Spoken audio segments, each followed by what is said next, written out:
C'était quoi ça? Un match de prépa? Rassure-moi que ce n'est pas le Real qui va jouer contre l'Atlético et City bientôt en Ligue des Champions. Parce que là, on est sur une équipe vraiment malade. Ok, on va dire que c'est la coupe et tout ça. Cette équipe-là est malade.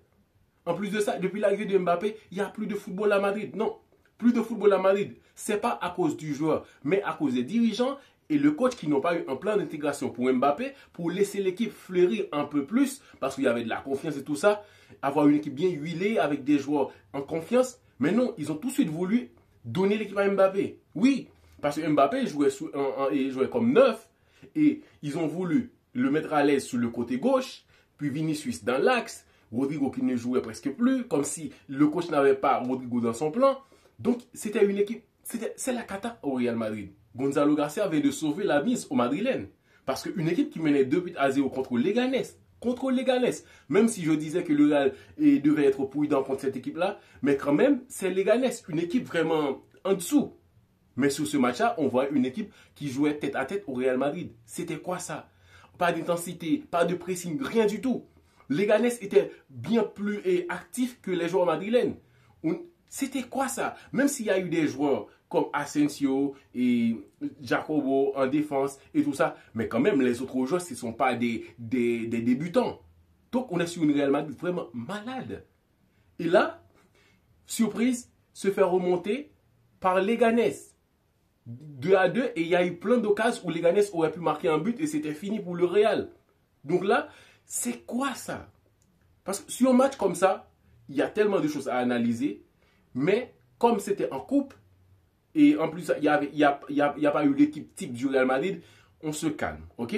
Mais si cette équipe-là, qu'on voit, avec des joueurs qui ne font pas de passe à Vinicius, parce que on le voit sur le terrain, c'était dans le match contre l'Espagnol et aussi dans ce match-là où Ceballos demande « Pardon Vini, je devais te passer le ballon et tout ça. » Ce genre de choses-là, donc on ne peut pas se précipiter de dire ce qui va se passer contre l'Atlético et contre City. Mais là, ça fait peur. Vinicius, on voit clairement que ce n'est pas un joueur en confiance. Et qui nous dit que ce joueur-là ne va pas écoper plein de cartons quand on joue contre l'Atlético ou City et rouge. C'est fini pour le Real. Parce que je vois une équipe, c'est comme si les gens sont tous fatigués, ils n'ont plus envie de jouer. Et là, je vois le Leganés qui pressait beaucoup plus que le Real et ils étaient vraiment dangereux. De l'autre côté, on voit les Real Madrid vraiment passifs. Genre, on laisse faire. Comme ça. C'est comme ça on joue au football au Real Madrid aujourd'hui. Ok. Donc là, je me demande qu'est-ce qui va se passer au Real. Jouer Leganés avant d'affronter l'Atlético de Madrid, c'est un match pour te relaxer, avoir plus de confiance et essayer d'aligner une ligne défensive pour tenter quelque chose. Parce que là, on n'est pas sur la ligne défensive qu'on aura contre l'Atlético de Madrid, c'est sûr. Mais quand même, Tchouaméni n'est pas rassurant. Même dans un match comme ça. Arda Güler, qu'on comptait sur lui, mais il est... Je ne comprends plus le joueur, ok? Hendrick, il a marqué son but, normal et tout ça. On ne va pas demander beaucoup plus que ça. Mais sinon, Rodrigo était un peu fantomatique. Hein? Rodrigo, sur ce match, était un peu fantomatique. Et Ibrahim Diaz, il a tenté. Oui, c'est un joueur comme ça. Mais non, le Real ne laisse tellement de doutes. On se dit, ouais, ils vont se manger en raclée face à City, ou une raclée face à City ou l'Atlético. Et ça va tout basculer la saison. Ça va basculer la saison du Real Madrid parce que en perdant des points contre l'Atlético de Madrid, tu perds la première place. En plus de ça, tu fais rattraper par le Barça.